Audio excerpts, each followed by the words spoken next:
Okay, so you mentioned about the calling, you mentioned about being a chosen one, what it is to be a chosen one, how to accept your calling. You also talked about a you gave tips on discipline, and we started with a morning routine, which is very important, which sets the foundation. For my last question, is there one of your perspective or something that you would like to tell every man that is watching this or listening who believes in Jesus but doesn't believe he's worthy or being a chosen one?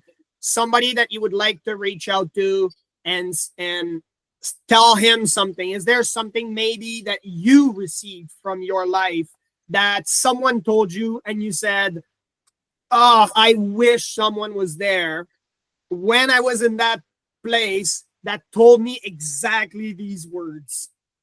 No, that's great. And my heart goes out to all of the people out there that doesn't feel worthy.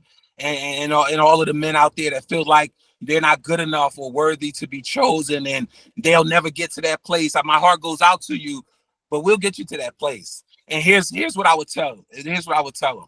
First off, your only competition is you. It's you versus you. So when most people that don't think that they're worthy, one, they're not showing themselves enough grace for something that they did or didn't do in the past, but also they're comparing and contrasting their life with someone else's. They feel like they're not worthy because they see how John does it or Jim does it or Tim and Thomas, and they feel like, oh, I can never do it that way. That's the first problem. You can't look outside of yourself. Your only competition is you. So the first thing I would say is you versus you. That's the first thing you got to understand. Now, here's the second thing you got to understand. This life is about self-mastery, right? Not mastering him or mastering her, self-mastery.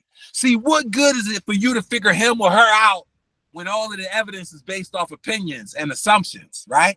But see, when you figure yourself out, all the evidence is based on facts and you get to benefit off of the results. It doesn't get any better than that. And this is what it all comes down to. Once you master yourself, JD, life has absolutely no choice but to forever bow down to you.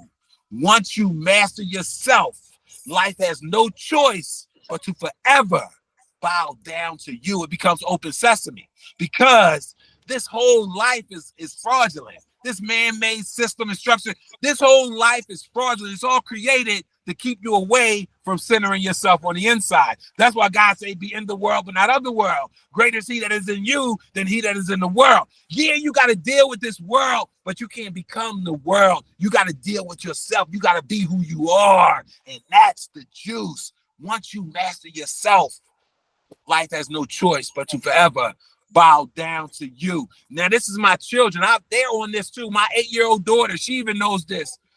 I say, Corey, what's the 3 principles? Who you compete against? Myself. What do you got to do in difficult situations? Focus. And what kind of thoughts? Positive thoughts only. She's 8. She's been saying that since she was 2.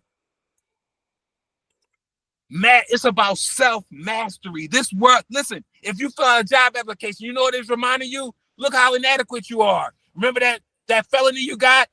God forbid your age,